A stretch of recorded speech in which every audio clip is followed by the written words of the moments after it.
Welcome to Connect for Health. Yes, we're back. It's the Cigna Healthcare podcast and webinar that brings you expert insights to help you live a healthier, more resilient life. I'm Scott Armstrong. I'm the founder of Mental, a platform dedicated to tackling the stigma of mental health. And once again, I'm joined by my fantastic co-host, Mesa Al-Kafaji, the head of government affairs and strategic communications at Cigna Healthcare. Now, this is more than just a podcast. If you're joining us live, we'll be asking you questions. You'll be able to get involved in our polls, but also you can post your questions in the chat box, and we really do want them. This is for you, and our expert advice is there for you to take advantage of. Now, today's topic is a really powerful one that affects all of us. Digital addiction, and how can we disconnect to reconnect in a world where we are connected constantly? How can we perhaps not ditch tech, but use it better? And I'm delighted today to be joined on Connect for Health with a fantastic guest, Dr. Thoraiya Kanafani, who is a clinical psychologist with the Human Relations Institute in Clinics Dubai, or Dr. T, as I know her. Dr. T, welcome to Connect for Health. Thank you so much. Thank you for having me. Brilliant to have you here today. It's a powerful topic. I know the title is Disconnect, so don't disconnect yet. Do that in about an hour's time. But it's a big question to open the conversation, but frame this for us. How big an issue is the fact that we're constantly connected? It's quite a big issue. So the American Psychological Association actually in 2023 has found that so many individuals, and the percentage is quite high, many individuals around the world are experiencing this constant feeling of being on. So this digital connectivity, and it's leading to a lot of emotional fatigue and cognitive overload. And what that usually leads to is feelings of anxiety, feelings of depression, even some suicidal ideation for a lot of individuals. And unfortunately, what's happening is that we're disrupting our regular nervous system regulation. And what's happening is that our nervous system is constantly feeling on, which means it's in sympathetic nervous system overdrive. And that means we have a low feeling of stress throughout the day, and a low feeling or a low secretion of cortisol, which is a stress hormone, throughout the day, which is not healthy for our nervous system. So how does that show up in our lives then? Because unpack the science and put it into, like, imagine I'm an idiot and I have no idea what you're talking about. That was very quick. You did that very quickly. Thank you. But what does that actually look like in our lives? Like, how are we feeling because we're constantly connected all the time then? That's a really good question. See, the thing is with the sympathetic nervous system, it's what people usually know as fight or flight. Oh, right. Okay, yeah. So, and most people hear it as fight or flight. Yeah. Or freeze. Freeze is actually our parasympathetic nervous system. Yeah. So it's the opposite. Okay. It's the mirror of it. Okay. So you see, if it's okay to get into the biology a bit, that's fine. Yeah. We're here for science. So essentially, the autonomic nervous system is everything in our body that we don't get to control. Right. So these are things like breathing, heart rate, muscle contractions, and so on and so forth. And the autonomic nervous system is split into three. So we have the enteric nervous system, which is the gut. And this is what you'll hear as the second brain. Yeah. Right? Yeah. And then you have the sympathetic nervous system and the parasympathetic nervous system. So the sympathetic nervous system, which is fight or flight, usually is turned on or activated when the brain perceives any type of threat. Now, that threat could be physical, it could be emotional, it could be mental, it could be psychological, it could be academic, it could be occupational. Whichever threat it is, the brain goes fight or flight. So what it does is that it pushes adrenaline and cortisol through the body, and it increases your heart rate, it shortens your breath, it tenses your muscles, it constricts your bladder, and so on and so forth. And so when we are stressed, or when we are digitally connected constantly, we are having this low level of sympathetic nervous system activation. Why? Because we're always looking for the next dopamine hit. And so there's this feeling of, oh, boredom. Oh, no, excitement. Oh, boredom. Oh, no, excitement. So what's happening is that the brain is constantly activating on a very low level the sympathetic nervous system, which is in turn releasing cortisol and adrenaline through the body. But in small amounts, cortisol is actually really healthy for your immunity. Yeah. In large amounts, it's really detrimental to all of your organs. Yes. I want to go further with that. Yeah. Sorry. No, so when you say that's really detrimental, because we're going to say what's happening to us physical.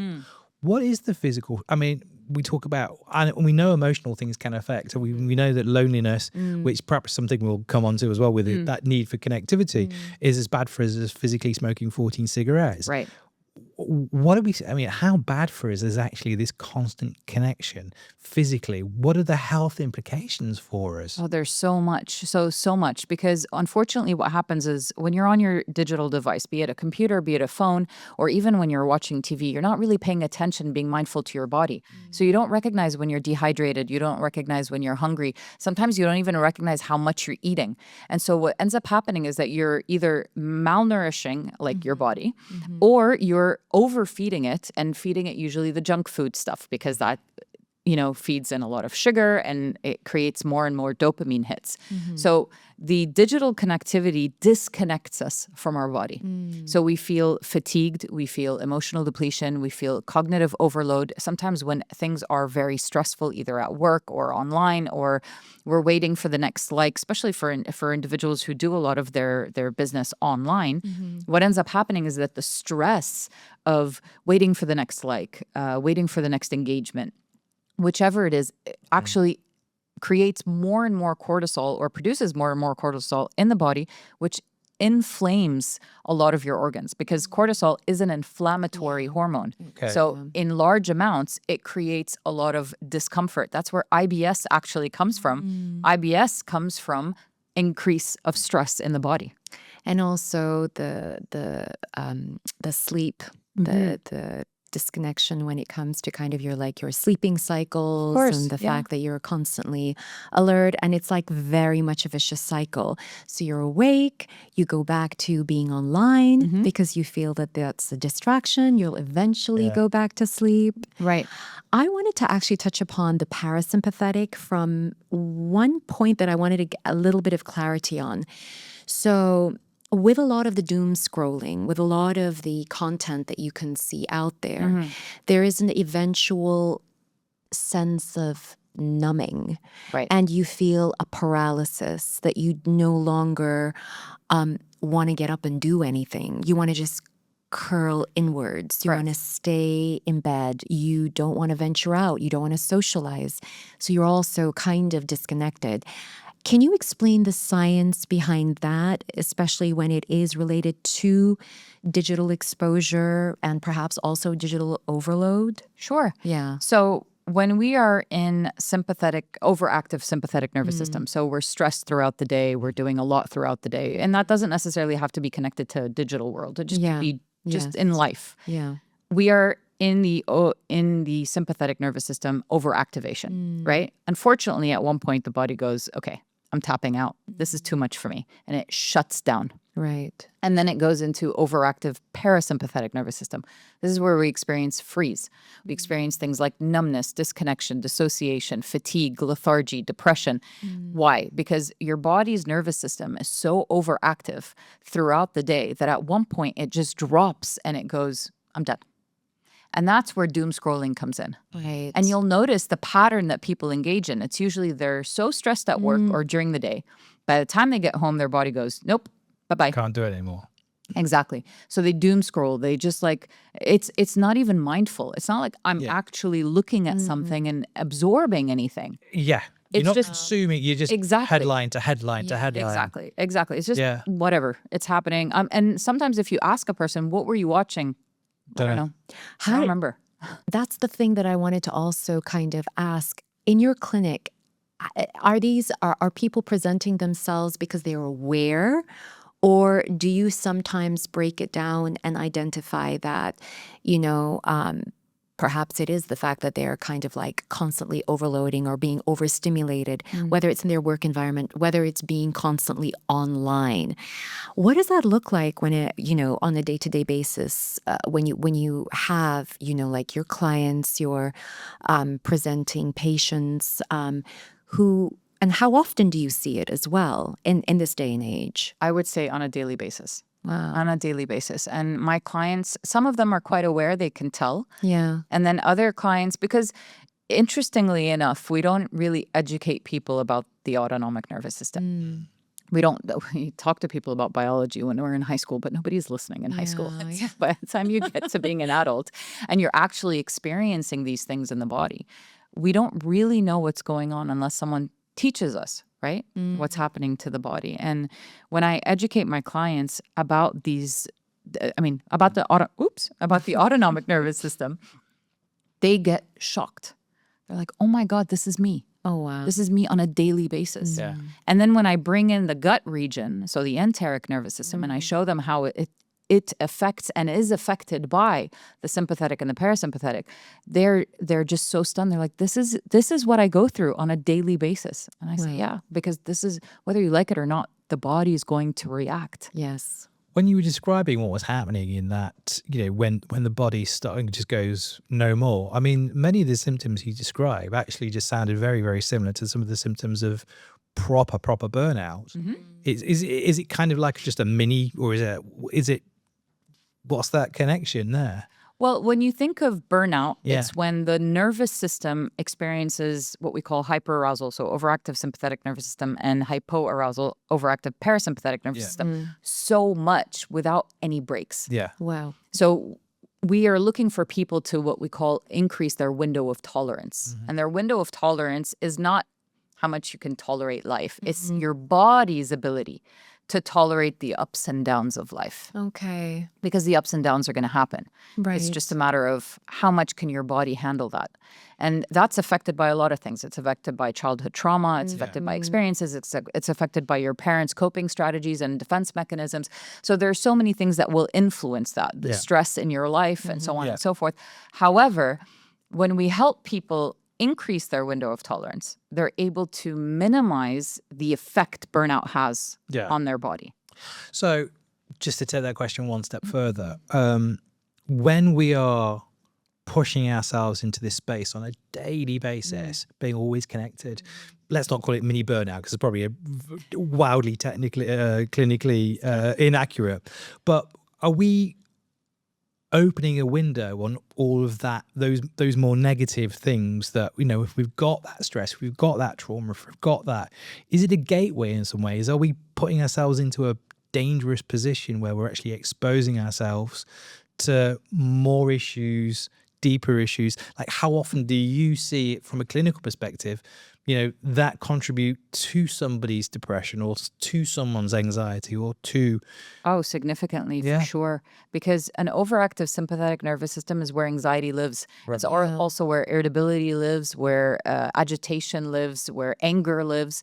And an overactive parasympathetic nervous system is where depression lives. Yes. Right. And those two are exacerbated by the digital world because of the fact that we're so disconnected from recognizing what's happening to our body. And the more disconnected we are, the less mindful we are, the more likely the body is going to continue to be affected without us realizing it. Can I ask you, talking about, linking to what you've just said with regards to the body, could you describe some of the, physiological manifestations that this looks like, especially when you have people who present with symptoms and you're obviously trying to identify what's happening in their life, what is causing these physiological symptoms? So what could you kind of provide a list of what some of these can look like?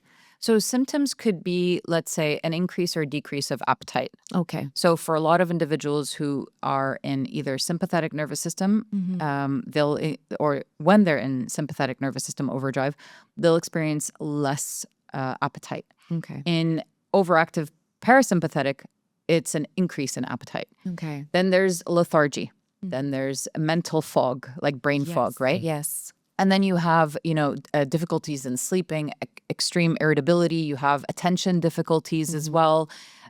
You'll have mood shifts, significant mood shifts, a cognitive decline.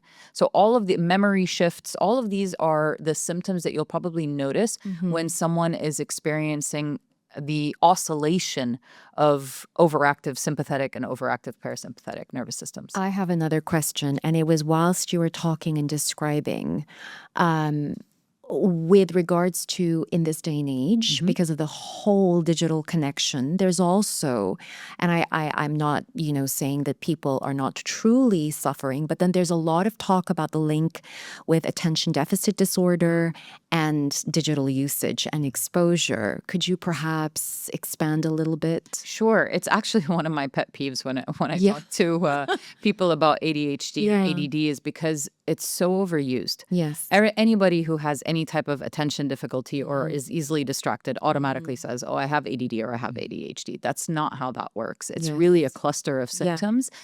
And the reality is difficulty with attention or easily distractible are two symptoms that are also true for anxiety, also true for depression, also true for bipolarity, also true for so many different disorders as well. So it's not a direct correlation between attention difficulties or distractibility and ADHD or ADD. However, that being said, we do have to recognize that the access that we have to social media platforms, to the digital world, has shortened our ability to be patient to sustain attention longer than the 30 seconds or the 1 minute. Yeah.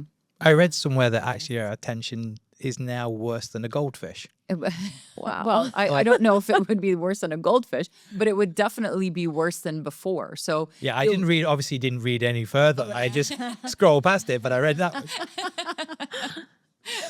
To the audience, I can see we've already got some great questions coming in. Stay tuned. I promise we will get to them. And also stay tuned because we're going to get into what this looks like for our families, for our children, and also digital addiction. But I just really want to unpack a little bit more first about what it actually looks like in our lives. So stay tuned. And first poll coming up in a couple of minutes. So get ready because we want your insights as well.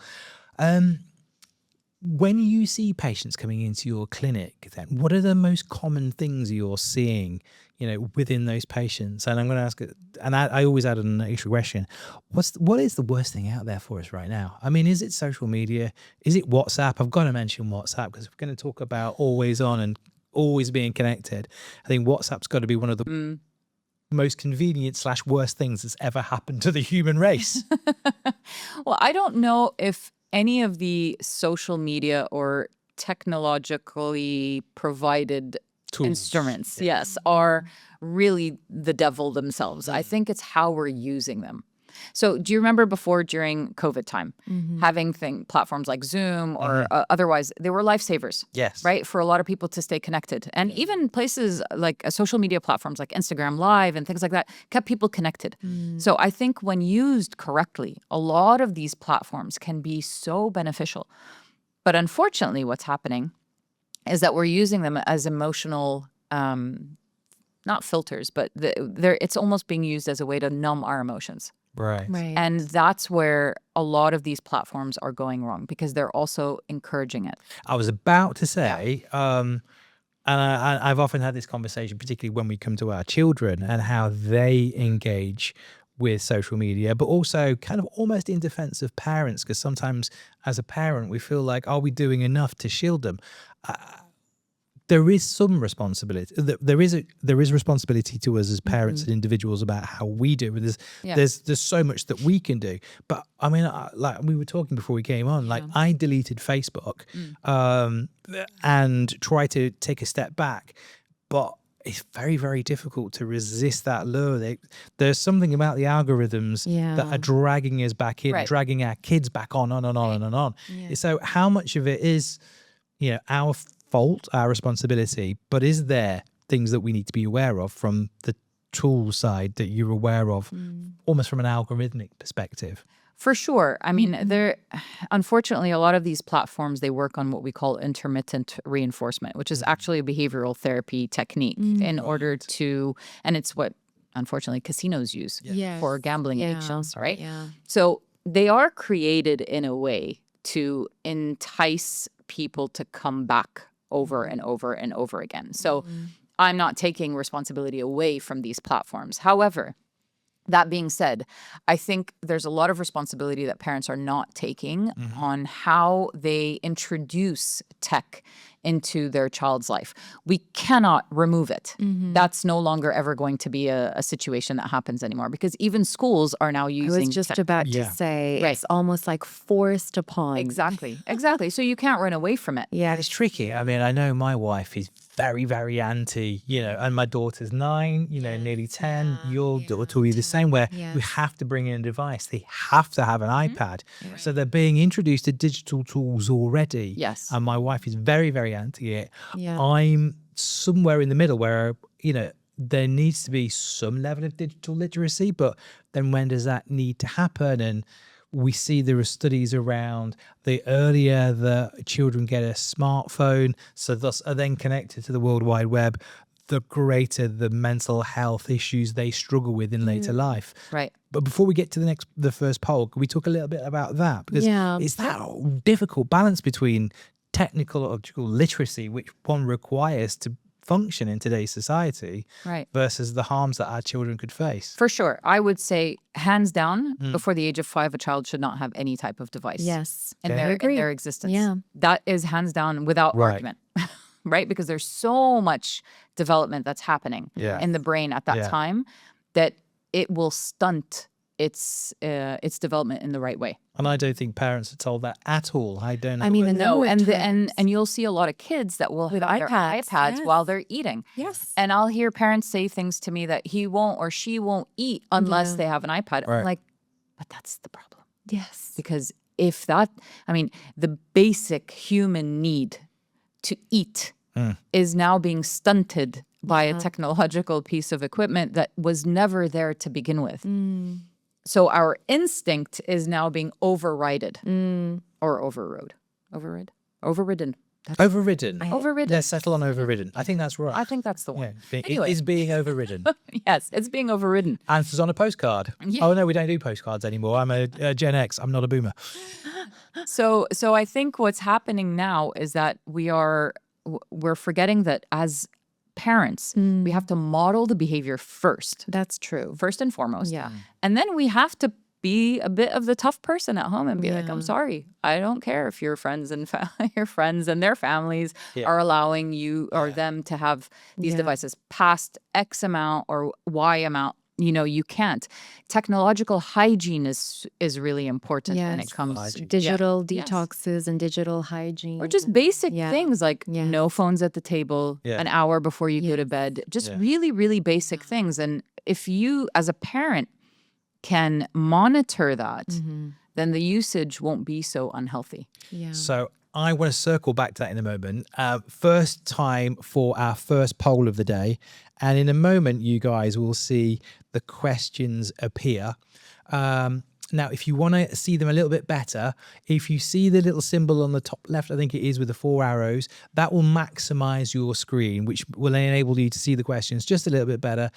Answer the question, submit your answer for us, and then when you want to come back to it, just press escape, and then you'll be back with us in the main conversation. Now, a reminder, if you are watching on YouTube or you're catching it with us on the podcast channel, you won't be able to take part in this interactivity. If you really do want to be part of it, and we want you to be part of the conversation, please reach out to Cigna Healthcare for details of membership. So hopefully you'll be jumping onto the poll. Let us know. So the first question is, how often do you take a deliberate break from screens or social media? And the options we have for you are daily. Are you taking a break daily? Mace is already laughing, so we'll get on to her response in a minute. Weekly, monthly, I'm going to look at Mesa when I say this, rarely or never. So let us know what you are doing. We want to know how often you're taking a screen break. Come on then, Mesa, let's be honest. How often do you take a deliberate break from screens or social media? Honestly, it's whenever I travel, which is not that often because I purposefully do not have data.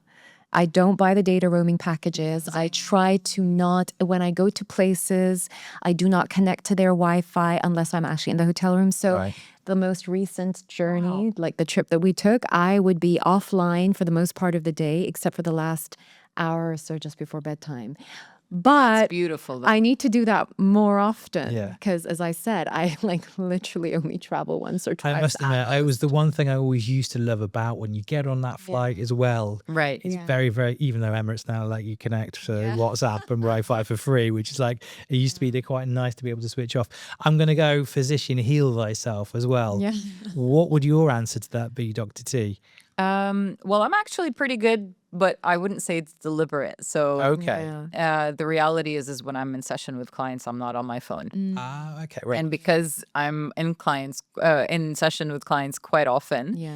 I'm not on my phone. However, I do try to have good technological hygiene. So when I'm eating, I don't touch my phone and I don't watch TV. And when I am about to go to bed by an hour, I don't touch anything. Okay. So at least good. I make That is sure very that that's good. there. Yes. Right. Yeah. Straw poll. What do you think our audience has said on this one? Daily, weekly, monthly, rarely or never? What do we think is going to be the top answer? Monthly, maybe? Monthly? I don't know. Well, I'll tell you the answer. Tell us. 8. Where were we at? 60%. So nearly 2/3 of people on today. Rarely or never. Monthly is only 2.3. So we've got a quarter of people out there saying they take a break weekly. And then another 14% saying they take a break daily. But yeah, it feels like maybe there are, 60%.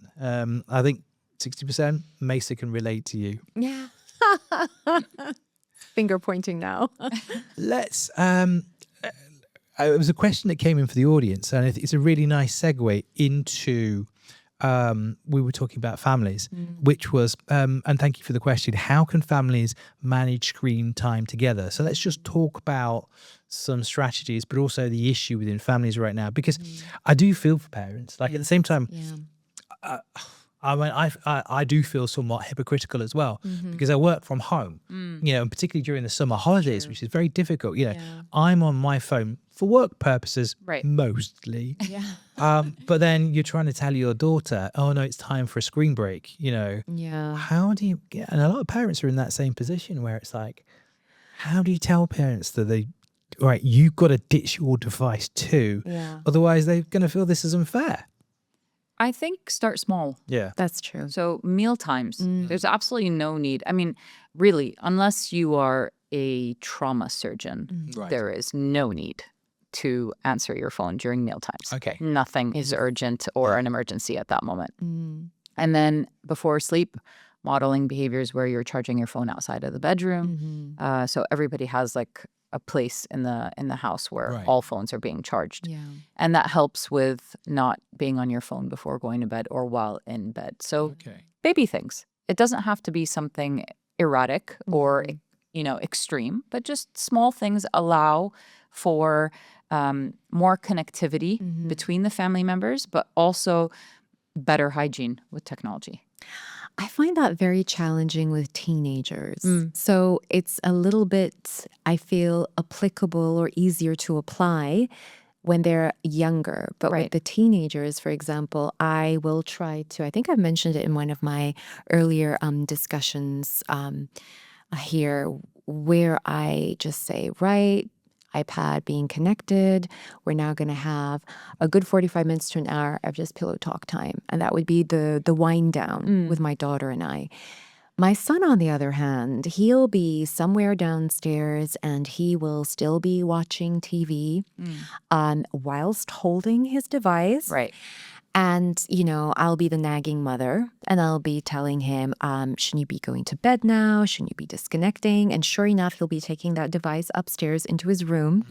So I find it, that you can only do so much without kind of forcing it down their throat. So it's a little bit challenging with the older children. But I like the idea of having the phones charged outside the bedroom. Right. Yeah. Because you know how I try to not... And I don't. I never have my laptop in the room. I always have devices like laptops downstairs or, just never inside the bedroom. The phones, on the other hand, that's a little bit tricky, but I do like that. You actually overlap with a question there from our audience. Lena Pedersen, if I'm pronouncing it right. How can couples manage screen time together, especially in the evenings? Yeah. And perhaps one of those things is not having those phones in the bedroom. But are there any extra wider things? Because we double screen so much now as well. Yeah. Even if, as couples, if we're watching TV online, and there's another great question from the audience member that I'll ask in a second, but how can we is it all right to binge on the Netflix, but still you go, no, but put the phone away? So it's interesting because a lot of the couples that I work with, Yeah. it's one of their biggest concerns Right. is tech intervention or interference, sorry. Yeah. So the technological interference that happens between couples is lowering empathy and connectivity between agree. couples. Yeah. So you'll have individuals that are on their phone during dinner time or lunchtime or the only time that they spend together or in bed. Yeah. Or they're watching TV, but they're also on their phone. Yeah. And so the partner doesn't feel connected. Yeah. One of a few things is happening when you're double screening. So you're watching something on TV, but you're also on your phone. It's usually, sometimes, not all the time, but usually because you're not interested in what you're watching.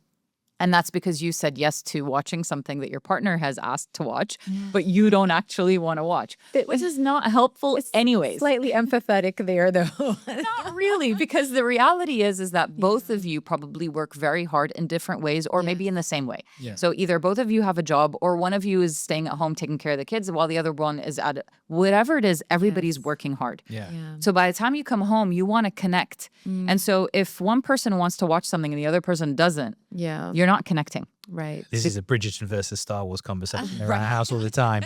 Right. Or we can find something in the middle, or we don't even have to watch TV. Yeah.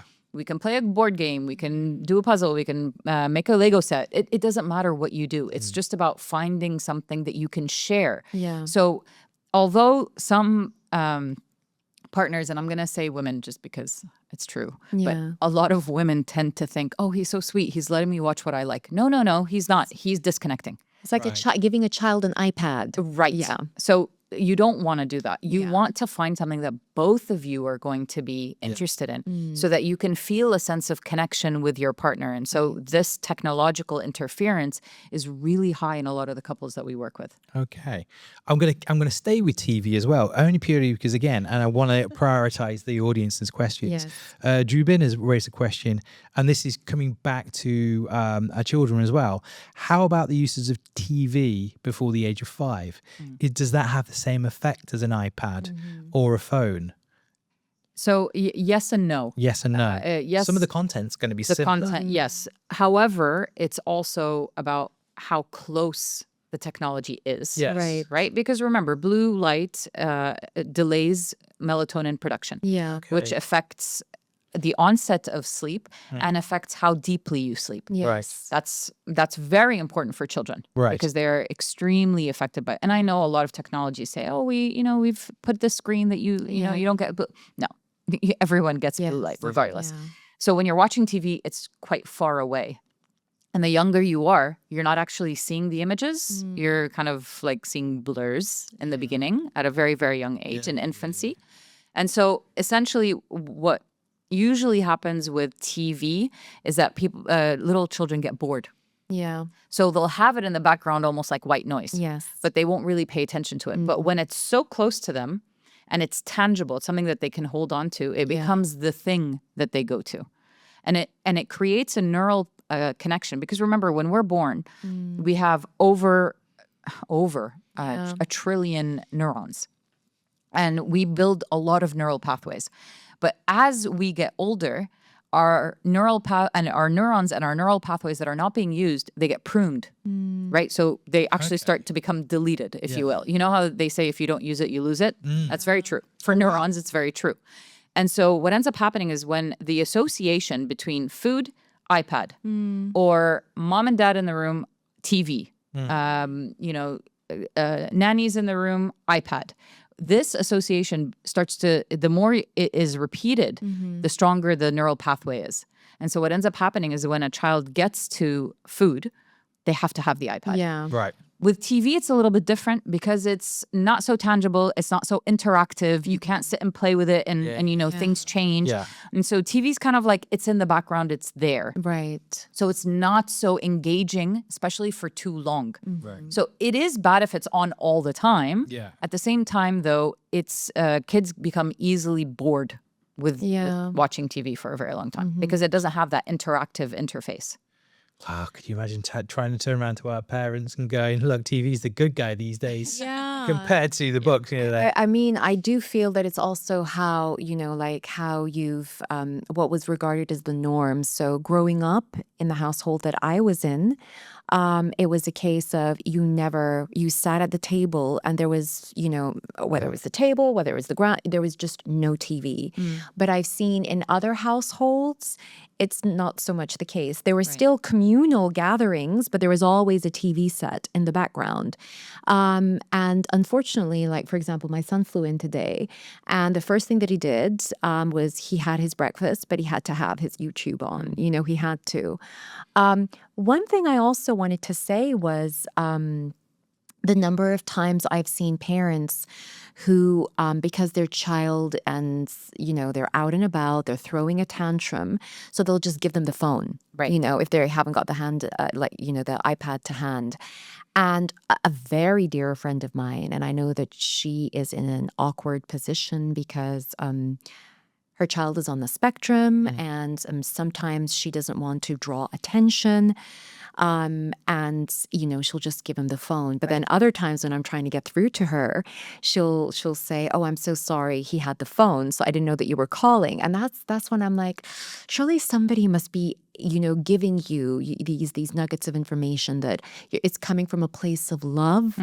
But it's actually not a good thing. Right. But I see it happen so often. The emotional pacifying. Yes, For yes, sure. And yeah. and as adults, we do it. So it's not just parents that do it with children, but as adults, we do it. Yeah. I'm frustrated, great, and grab the phone. Right? Yeah. Yeah. I mean, I think that's something I try to give, again, my daughter when she's there, like, and you think about it, like, it's difficult for us Yeah. to put the darn thing down, Right. let alone Yes. children that haven't got the same emotional tools that we're supposed to have.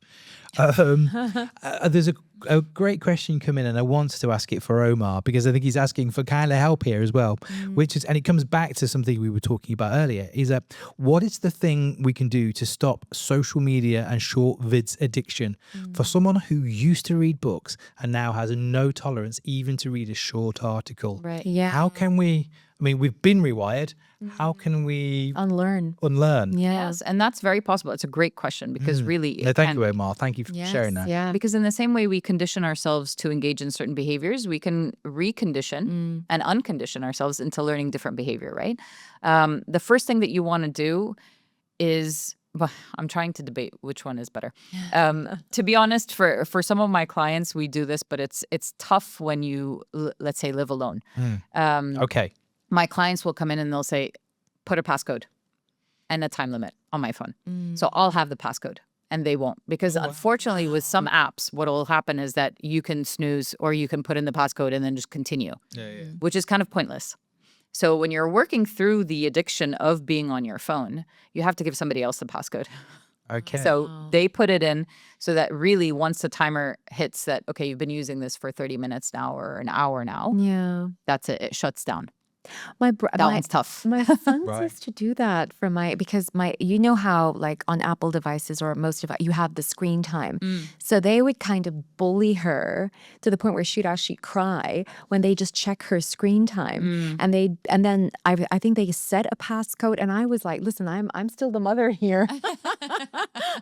But it's trying to kind of get that sense of awareness. But do people act on that awareness when they realize that, for example, just you know, as an example, your screen time was, I don't know, something crazy like 5-6 hours a day or more or less, I don't know, but what's the nudge? I mean, do people they're aware of it, but what do they do after being aware? It's tricky because it's not just about the timing. Because I'll have some clients that will come to me and be like, look, my screen time was only an hour and a half yesterday. And I say, okay, but why did you use it? Yeah. What were you feeling? before you grabbed your phone. What was going on? Interesting. Was it boredom? Yeah. Were you angry? Were you frustrated? Were you sad? Were you feeling lonely? What was happening before you grabbed your phone? Because that is far more important than the time spent on your phone. Wow, that's actually And how many of us even stop for a second We to even don't. think about Right. Yeah. And why that's I'm part of reaching. mindful tech Yes. use. Yeah. Yeah. I'm going to come back to that. I want to unpack that a lot more because that sounds like a really good place to explore. But it's poll time again. So I'm going to push the poll live. And this really connects to exactly what you were just talking about there, Mesa.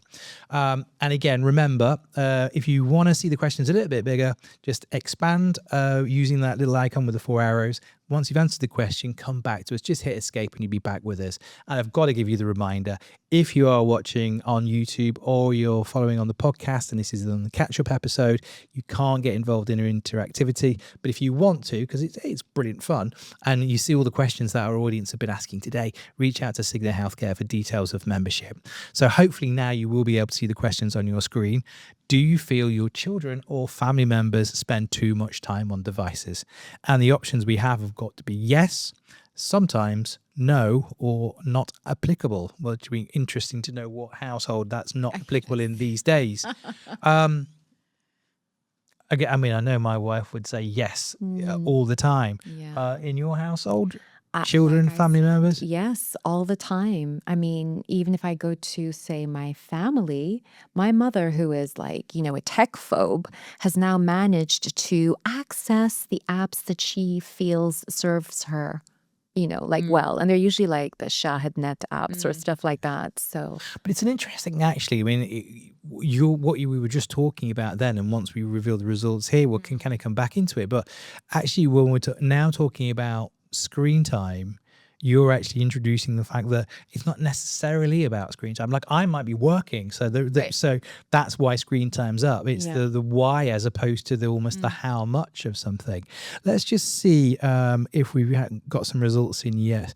Oh wow, okay, right. So you'll see the results in a second, but again, very very high. wow. 85%, nearly 86% of people feeling that their children or their family members spend too much time online. Thank you for getting involved in the poll. Really And being appreciate sincere. you and being honest. Yeah. So thank you very much. So let's talk about that then. You talked about mindful tech, and we talked about that's because that feels like there might be some practical advice in there or some suggestions about how we can kind of change and rewire. Talk to us about mindful tech. So mindful tech is really about being intentional and being aware how you use technology and why you're using technology in this moment. Okay. So like you said, Scott, you're working. Mhm. You need to work, right? And so there's something that you're doing. However, when you're working, if all of a sudden you feel like, I don't want to do this, and then I open another app and I'm kind of like doing You basically just described my life. Okay. So essentially, that procrastination that's happening is because something happened here. It's either an email that you don't want to get to, it's making you nervous, it's feeling very big, whichever it is. I'm getting triggered just talking. I'm sorry. So that feeling got you to go here. And that's what we need to be mindful of. Okay, so what am I looking for when I go there? Am I just trying to am I avoiding? I just don't want to deal with those emotions. That's the question. Why did I just open Instagram, Snapchat, whatever, TikTok? Why did I open this instead of doing what I was doing, right? That question puts so much insight into what's happening in your body, and it reconnects you. And that's what's really, really important. And using technology with that in mind helps minimize the negativity that we get from using technology. Yeah. It's interesting because you're talking, and then I was just, just thinking back to the number of times you're doing something, and then suddenly you decide you want to go open the fridge. Right. Exactly. It's like, why am I here? Frequently, yes. Yeah. Why am I here? Why? And so interesting. And it's having the that same as mindful emotional approach. eating, right? Yes. Yeah. Before we start wrapping it, we're getting into the last quarter of the webinar. We talked about digital addiction. Mm-hmm. Just give our audience some of the red flags to start with. What does digital addiction actually look like, and what are some of the red flags, so people can actually do a bit of a sense check and go, oh, right, maybe there is something I need to be working on. Okay, so I think for adults and children, it's a bit different. Okay, well, So, good to delineate. yes, let's start with children. Yeah. So children, you'll definitely see the tantrum Yeah. once you remove any type Yes. of app. They have difficulty engaging in any type of behavior without a technological device present. At the same time, they might have difficulties with sleep, Yes. and their mood is quite erratic. So that would be for children. For adults, you'll notice the impulsivity to grab the phone Right, yes. or to kind of look for it. Where's my phone? Yeah. Oh, You know, you just don't need it right now. Yes. Yeah. Yeah. Or that you tend to take the phone with you everywhere, Yes. including the washroom. Yeah. Again, you don't need it. I feel like I'm going to turn this into my own personal therapy But session it's again. true. It's true. Or even some people are buying those sticker things in the shower, and where you can put the phone Oh, okay. and watch something as you're showering. Wow. I'm not quite gone there. No, we're not there yet. Good. So you see, there are levels. Yes. You're still good. Also, you'll notice irritable mood for individuals, for adults. Yeah. You'll notice a difficulty with sleeping and sleeping patterns, and also eating, sometimes overeating. Because if we're watching something while we're eating, we tend to overeat Yeah. because we're not being very mindful. Yeah. And lower exercise, low movement. And movement is so critical for your physical health, but Yes. also for your mental health, because they're connected to each other. I want to ask one more question about children before we come on to that one. You keep going, you're always one step ahead of me. Yeah. Just around that, taking the device off the child. It feels like it's really difficult for our kids to be bored these days. And how important is it as parents to almost build in boredom into our children's And normalizing it. lives? Yeah. Because we're in the UAE in Dubai, and it's amazing because there's so many things they can do, but our kids are Always constantly bored. stimulated. Yes, and I agree. Boredom is crucial. Right. Not just for kids, I would say for adults as well. We struggle now to be bored Yeah. as adults. And so for children, that's why starting young. You had mentioned, Mesa, that for your teenage boy, it's hard to remove the phone Yes. right before he goes to bed. But when you start young, it's different. It becomes a part of his life. Yeah. It no longer becomes something where he thinks like, oh, okay, now I have to give my mom my phone for them. Yeah. No, it's just like, oh, okay, I'm going to bed. Okay, Yeah. phone's outside. Because it's part of the life growing up. Yeah. So modeling that behavior, but starting young is crucial. Boredom is very important, but also when I think boredom for was gonna say, children is a bit different. It seems like it's got a bit of a marketing problem as well. Right. Because are we labeling it the wrong way? And Negatively. actually, what is boredom when they say it? Creativity in very strange ways. Yeah. So when we were kids, I would assume we're all Yeah. yes. Okay. Yes. So when we were others, some finishing jobs to tea. So when you were kids, God, you used to. I mean, really, when you used to eat cereal or have breakfast in the morning, Yes. what did you do? I would look at the cereal box. Exactly. yeah. You would read the ingredients. Yes. Or they would have that little jigsaw or that little yes. Exactly. The maze Yes, that maze, you would yes, do on the back of the box. Or if you used the washroom, there would be a book there, or you'd read the back of the like the Kleenex box. Whichever it is, but Yeah. we found ways Yes. to entertain ourselves. And this is unfortunately what's not happening for a lot of the children is that they're not finding ways, they're being given ways. That is true. So they're not using the parts of the brain that are fostering creativity and imagination. Yeah. And that is really detrimental for them growing up. That is a constant discussion I have with my daughter. Like she'll always say, but I'm bored. And I say, you know what, go find something to do. And then she eventually does. Right. But there is that kind of resistance and resentment that we kind of like need to work our way through till she gets that. And then she'll be quiet. And then I'll go and think, what's she up to? And then she likes doing a lot of kind of like creative arts and stuff. Nice. So she'll just be doing stuff. It's amazing. But yeah. I just want, Mohammed has been very kind. He's asked a couple of questions, but I think one question which we may have already answered, but it's a good point though. He's saying, in a world where work, education and essential services are all online, can anyone truly afford to disconnect without falling behind? Does this kind of come back to the intentionality of tech use. So it's why are you using it versus I'm addicted and I just can't stop myself from using it. Sure, and we talk about digital detox. Yeah. I mean, I'm Which very, again, another audience member, thank you, Arjun, who was asking about digital detoxes. Are they a good thing? Do they actually do they help us? How do they help us? Of course they help. Right. Digital detox helps so much. And now, again, this is not about removing technology from your life. It's just about using it intentionally and mindfully. Right. And a little bit of digital detox, as Mesa said, which is, I'm traveling now. I want to be intentional. I want to be with my family. I want to be just mindful and live the moment and be very present. So this is great. You don't have to do it all the time. You don't have to do it every day, every week. Once a month would be great. But Once a month. just allow your body some time to reconnect. And that's really important, reconnecting. You know, it's fascinating because we went on our first family skiing holiday, and this is going to dovetail into a second question for you. Never been before, and the reason why I loved that holiday so much was, one, I was in the fresh air, 2, I was moving all the time, Yeah. Right. 3, when you're on the mountain, you couldn't be, like when you're on the beach, it's, it's so easy to get dragged Right. back onto the device, but that, because it was that movement in a way that was complete disconnection for almost all day. So if we talk about, so that really resonates with me, but if we talk about some of the practical things that we can do as well, you open the door on it, and you also mentioned earlier the second brain. So how important is that movement to us into helping us manage that digital addiction or just the temptations of the digital world? How important is that exercise for us? And then also, what part does our second brain play on helping our first brain? Wow, I don't know which one to start with. I think, movement, first of all, is crucial because it helps lower cortisol levels in the body. So that's very important. It helps, move all of your muscles, maintain organ health, and maintain brain health as well. Because there's so many endorphins that go through your body as you're moving and you're walking and you're running and things like that.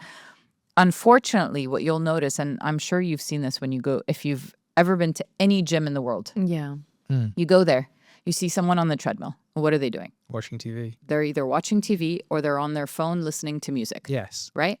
And we're guilty of the listening to the music. but this is very common. Again, I'm not saying it's good or bad or right or wrong. No, I know. But I'm just saying it's very common, right? Yeah. And where do most people listen to music? Is on their ears, right? And they put in these like wireless headsets. Yes, yeah. And these headsets are emitting so much radiation We had an straight audience- into your brain. An audience member again asked a question about AirPods and asking if they are harmful to us and actually how much time we should be using them. Absolutely. They're extremely harmful. Yeah. And anything that emits radiation directly into your brain is extremely harmful. But we're doing this. So many people at the gym, when they see me and I'm on the treadmill, this is very embarrassing, but I'm on the treadmill and I'm reading a book. Right. Wow. And people are like, "You're insane." And I say, "Yes, I know." But the point is, I enjoy reading.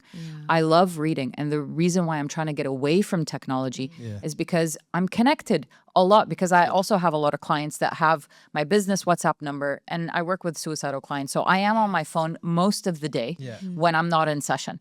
So yes, I'm connected, but at the same time, I want my space away from it. This is part of my digital detox. So when I am at the gym, I'm on a book. I'm not touching my phone at all. Is there a difference between wired and wireless? Yes. There is. Yes. So Because going a bit old wireless, school would be Yes, better for yes, us. yeah. wireless has a lot more radiation. Yeah. Great question. So thank you very much. And again, because our time's becoming, we've got about 5-7 minutes left.